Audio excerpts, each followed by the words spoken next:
গল্পের নাম হৃদমোহিনী। লেখনীতে ইশরাত জাহান ফারিয়া। পর্ব 15। ড্রয়ারের উপর ফোনটা রাখলাম। হাত পা অনবরত কাঁপছে। আমি মা হতে চলেছি, সত্যি। খবরটা শুনে আমি যেন পাথর হয়ে গিয়েছি। এই শরীর খারাপ, বমি পাওয়া, খেতে না পারা, এই জন্য যে আমার সন্তান আসতে চলেছে, খুশি হব না কি অখুশিও বুঝতে পারছি না। তখন শুধু ধূসর মানবের বলা সেই কথাটাই আমার কানে বাজছিল বারবার, যেন চিৎকার করে বলছে, আমি তোমার কোনো কিছুই চাই না। আর বাচ্চা, অবভিয়াসলি সেটা নয়। তোমার থেকে কেউ সন্তান চায়নি। আমার সন্তান শুধু অন্যের হবে, অন্য কারো নয়। মনে রেখো আরুনি। হ্যাঁ, মনে রেখে দিয়েছি, রাখলাম। অভিমান হলো খুব। কেন নিতে এসেছে আমায়? নিষ্ঠুর মানবের সাথে আমি কোথাও যাব না, কোথাও না। পেটের উপর হাত রেখে হু হু করে কান্না পেল আমার। আমার সন্তানকে তার বাবা চায় না, এটা আমি কিভাবে সহ্য করব? যাকে চায় না তাকে নিয়ে ওই বাড়িতে ফেরার আমার কোনো ইচ্ছে নেই। বাবার বাড়ির সবাই আমাকে বুঝতে পারছে না। আমি কোথায় যাব? প্রেগনেন্সির এই খবরটা কি সবাইকে বলা উচিত? হ্যাঁ, উচিত। আমি কোনো চুরি ডাকাতি করিনি যে কথাটা লুকাবো। দোষ করলে সেটা দোষের মানব করেছে, আমার কি? সত্য বলতে আমি ভয় পাই না। চুপচাপ শুয়ে রইলাম। অর্নি, তুই কোথায় বোন? এভাবে আমাকে একা করে দিলি। আমার যে নিজেকে খুব অসহায় লাগছে। আচ্ছা, আমাকে কি ভালোবাসা যায় না? ধূসর কেন ভালোবাসলো না আমায়? তোর ভালোবাসায় ভাগ বসাতে চাইনি, তোরটা তোরই থাকবে। শুধু তার হৃদয়ের কোণে একটু জায়গা চেয়েছিলাম, দেয়নি রে। তাও মানলাম, কিন্তু যেদিন সে আমাকে জানিয়ে দিল আমার কিছুই সে চায় না, এমনকি বাচ্চাও না, সেদিনই ঠিক করে নিয়েছিলাম আমি ধূসরের কাছে ফিরবো না। তবে কেন এখন এত ঝামেলা ক্রিয়েট হচ্ছে রে বোন? তুই জানিস আমি কতটা সেলফ রেসপেক্ট।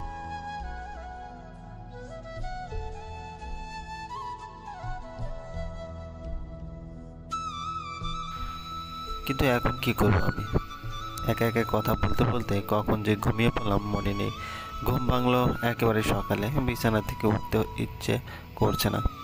শরীর ম্যাজ ম্যাজ করছে, হাত পা ব্যথা হয়ে গেছে। চুলগুলো হাত খোপা করে গায়ের ওড়না গোছাতে গোছাতে আয়নার সামনে দাঁড়ালাম। কাল রাতে কিছুই খাইনি, খিদের পেটে চোচো করছে। আমার ভেতরে একটা প্রাণ আছে, তাকেও তো খেতে দিতে হবে। ভাবতেই ঠোঁটের কোণে হাসি ফুটলো। ওর তো মা আছে, নিষ্ঠুর বাবার প্রয়োজন নেই, কাউকে লাগবে না আমাদের। আমি জানি আমাদের পাশে সবসময় অর্নি আছে। আমার বাচ্চা আছে আমার জন্য। সারা ঘরময় আমার অনাগত সন্তানের সঙ্গে কথা বলে কাটালাম। মনটা বেশ ফুরফুরে লাগছে। মা হওয়াটা সত্যি চমৎকার এবং আনন্দদায়ক। বাঁচার ইচ্ছে হাজার গুণ বাড়িয়ে দেয়, সাহসী করে তোলে, শক্তি আর প্রাণ যোগায়। ঘর থেকে বেরোলাম খুব স্বাভাবিকভাবে। সবাই আমার দিকে তাকিয়ে রইল যেন চিড়িয়াখানার চিড়িয়া। আমি দোতলায় না গিয়ে হাত মুখ ধুয়ে টেবিলে বসে নাস্তা খাচ্ছি। পরিমাণের চেয়ে বেশি খাওয়ায় মেজো চাচি হেসে বললেন, আজ খাবার বুঝি খুব ভালো হয়েছে? হয়েছে তো। তাহলে আরেকটু নে, দাও। ধূসরকে সিঁড়িতে দেখা গেল, ঘুমো ঘুমো চোখে উপর থেকে নামছে। ও মা, উনি যায়নি? রাতে কি এখানেই থেকেছে? যাক গে, আমার কি, এত ঠেকা পড়েনি ওনার কথা ভাবার। খুব করে খাওয়ায় মনোযোগ দিলাম। ধূসর এসে আমার পাশে চেয়ারে বসলো। আম্মু খাবার বেড়ে দিচ্ছেন ওনাকে, আর ধূসর ফ্যাল ফ্যাল করে আমার দিকে তাকিয়ে আছে। আমি খাওয়া সেরে পাতে পানি ঢেলে উঠে পড়লাম। ছাদে উঠে রেলিংয়ের উপর বসে থাকলাম। পাশের কচুরে পানা ধোয়াটায় ঢিল মারি। কেন জানি না মজা পাচ্ছি এসব করে। আচ্ছা, সবাই যখন জানবে আমি মা হতে চলেছি, তাদের রিয়াকশন কেমন হবে? হঠাৎই কাঁধে কারোর হাতের ছোঁয়া লাগতে পিছন ফিরে তাকালাম। ধূসর, ইতর লোক একটা। আমি কথা না বলে বিরক্ত হয়ে সামনে তাকালাম। বড্ড অস্বস্তি হচ্ছে। এখানে কি চাই সে কথা বলবে না। আমাকে একা থাকতে দিন দয়া করে। সরি কাল ওভাবে থাপ্পড় দেওয়ার জন্য। এখন কি আরও মারতে ইচ্ছে করছে? তাহলে মেরে দিন, আমি কিচ্ছু মনে করব না। সরি বললাম তো। আর কথা না বাড়িয়ে কাট কাট গলায় বললাম, ইটস ওকে, থ্যাংক ইউ। ওই যে নদীটা দেখা যাচ্ছে, সেখানে গিয়েছো কখনো? না। কেন? সাঁতার জানি না বলে ওদিকে যাওয়া বারণ। আব্বু কখনোই যেতে দেয়নি কাউকে। আমি অন্নিকে নিয়ে গিয়েছিলাম, নৌকা করে ঘুরে বেরিয়েছি। আপনার মনে আছে অন্নিকে? উনি অবাক হয়ে বললেন, ভুলে যাবার প্রশ্নই আসে না। সত্যি বলছেন? ডাউট আছে? জি। দুশোর চেহারাটা কালো করে ফেলল। এক নিদারুণ ব্যথা তার চোখে মুখে ফুটে উঠে ধপ করে নেমে গেল। তারপর ঢোক গেলে আমাকে প্রশ্ন করলো, আমাকে দেখে খুব রাগ হচ্ছে তোমার, তাই না? আমি শান্ত গলায় বললাম, হুম। দুশোর মুখ ঘুরিয়ে অন্যদিকে তাকালো। টি শার্টের কলারের বোতামটা খুলে চুলগুলোতে হাত বুলিয়ে পিছনে ঠেলে দিল। আমার বা হাতটা টেনে ওনার বুকে উপর রাখলো। ক্ষীণ কণ্ঠে বলল, জানো, অনেক শূন্যতা কখনো পূরণ হবে না। আমার প্রথম ভালোবাসা, প্রথম স্ত্রী হিসেবে ওকে কখনো বলতে পারবো না। তবে এটাও মনে রাখো যে দুশোর কখনো তোমাকে ছাড়বে না। চাই তোমাকে আমার, তবু আমার আচরণে তুমি কনফিউজড হচ্ছ। আসলে কি বলো তো, মতের বিরুদ্ধে হলেও তোমাকে আমি বিয়ে করেছি। অন্যের মতো তুমিও আমার স্ত্রী। মাঝে মাঝে অর্ণি যখন আমার কাছে আসে শুধু তোমার কথাই বলে। জানি এটা স্বপ্ন, কিন্তু আমার অন্যের কথা তো, তার কথা আমি কিভাবে ফিরিয়ে দিই। কিন্তু না, আমি আসলেও তোমাকে চাই। যে কদিন আমার বাড়িতে ছিলে মনে হতো আমার অন্যই বুঝি সারা বাড়িতে বাচ্চাদের মতো দৌড়ে বেড়াচ্ছে, হাসছে, গল্প করছে। বাট যখন চলে এলে তখন আমি আরুণী নামক মেয়েটাকে মিস করতে লাগলাম। আরুণী উঁচু গলায় বলা কথাগুলো, ঝগড়া করে মুখ ফুলিয়ে বসে থাকা, নাকের ডকায় চশমা এঁটে আমাকে হুমকি দেওয়া, আরুণীর ঘন কালো চুলের মাথার করে সুবাস, ওর হেঁটে চলার শব্দ, কিচমিচের আম্মুটা, এলোমেলো ভঙ্গিতে ঘুমানো সেই আরুণীটা, অন্যের সাথে সাথে এবার আরুণীটাকেও বড্ড মিস করতে লাগলাম। ট্রাস্ট মি, এই ফিলিংটা তুমি কখনো বুঝবে না। অন্যকে যেমন আমার প্রয়োজন, তোমাকেও আমার প্রয়োজন। ফিরবে তো? ফিরে যাওয়া কি এত সহজ? বলেই আমি একটু হাসলাম। বাড়তে একটা কথা বললাম না। দূষণ আমার মুখের দিকে তাকিয়ে অভিব্যক্তি বোঝার চেষ্টা করছে। আমি নিরুত্তর। নীলাভ আকাশ রূপের রঙা সূর্য অনেক উঁচুতে চিলিয়ে পড়ছে। কোথা থেকে ভেসে আসছে রবিবাবুর গানের কথামালা। এক মুগ্ধকর চোতার মতো কান পাতলাম আমি। তোমার গান শোনাবো, তাই তো আমায় জাগিয়ে রাখো ওগো ঘুম ভাঙানিয়া। বুকে চমক দিয়ে তাই তো ডাকে ওগো দুঃখ জাগানিয়া।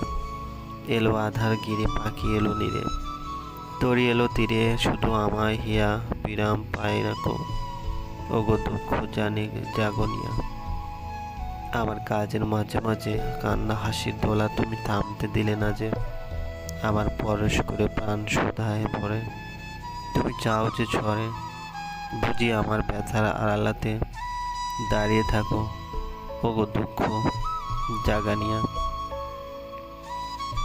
স্তব্ধ হয়ে আছে চারিপাশ। কয়েকটা কাক সেগুন গাছের নিচু ডালটাতে বসে এক নাগারে ডেকে চলেছে। মৃদুমন্দা বাতাসের সাথে বিরিয়ানি আর কষা মাংসের গান ভেসে আসছে। আমার জিভে জল চলে এলো। উঠতে নিলেই আমার হাত ধরে ফেললো দুশো। নির্লিপ্ত কণ্ঠে বলল, বসো আর একটু। ওকে বসলাম। কি বলবেন বলুন? উনি রেগে আসা মেজাজটা গিলে খুব শান্তভাবে বললেন, রেডি হবে কখন? এখন না, বিকেলে। আচ্ছা, অনির মৃত্যুর 5.5 মাস মাত্র। আপনার সাথে আমার বিয়ে হয়েছে কয়েক মাস। এত দ্রুত আপনার মতিগতি পাল্টে গেল কেন? পাল্টানোর কিছু নেই, সব ঠিকই আছে। সুযোগ দিতে চাই সম্পর্কটাকে, কারণ তোমাকে আমার চাই। অন্যের সাথে আমার অন্যায় করা হলো না? একদমই নয়, সে বরং খুশি হবে। আপনি কিভাবে জানলেন? আমার মন বলে অন্যি জানে তাকে ছাড়া আমি ভালো নাই, আর অনেকে ছাড়াও না। অ্যাকচুয়ালি এত বছরের সম্পর্ক অন্যকে আমি ভালো করে বুঝি, সেও বোঝে। একটা কানেকশন আছে আমাদের মধ্যে, তুমি ওসব বুঝবে না। তারপর নীরবতায় কেটে গেল আর একটা সময়। আমি ভাবতে ভাবতে ঘাম জড়িয়ে ফেললাম। দুশোদের প্রতি একটা আলাদা অনুভূতি কাজ করছে। ভালোবাসা, মায়া না করুণা জানি না। দুশো মানব যে এতটুকু বুঝতে পেরেছেন তাতে কি আমার খুশি হওয়া উচিত? অনি সত্যি চায় আমি ওনার কাছে ফিরে যাই? সেও কি আরুণী হিসেবে আমাকে চায়, অন্য সত্তার কাউকে ভেবে নয়? তার হৃদয়ের দ্বিতীয় মোহিনীটির জায়গা কি সত্যি পেয়ে গেছি? সেদিনের কথা মনে হলো, ছাদে বসে থাকা সময় অন্য কণ্ঠস্বর বলা কথাটা, ভালোবাসিস। ধূসরকে। আমার চোখ ভিজে, গাল বেয়ে পানি পড়ল। কিন্তু এত সহজে যে দুশো মানবের কাছে ফিরবো না আমি। আমাকে যে এত কষ্ট সহ্য করতে হলো, তার জন্য তো তাকে শাস্তি দিতে হবে। সে তো বাচ্চা চায় না। আমিও তো ঠিক করেছিলাম কোথাও যাব না ওনার সাথে। দুশের অভিব্যক্তি পরীক্ষা করার জন্য খুব সহজভাবে ওনার হাতটা নিয়ে পেটের উপর রাখলাম আমি। উনি ভুরু কুঁচকে তাকালেন। কিছু টের পেলেন? বুঝতে পারছেন কিছু? তোমার পেট ব্যথা করছে? না। তাহলে গেস করুন। কিছুক্ষণ পর উনি ভূত দেখার মতো চমকে পড়লেন। Are you pregnant Aruni? আমি মিষ্টি এসে বললাম, জি। এখন অবশ্যই বুঝতে পারছেন আমি কেন আপনার কাছে ফিরব না। আপনারা মতামত জানাবেন। ভুল ভাবতে ক্ষমা সুন্দর দৃষ্টিতে দেখবেন, আশা করি চলবে ইনশাল্লাহ।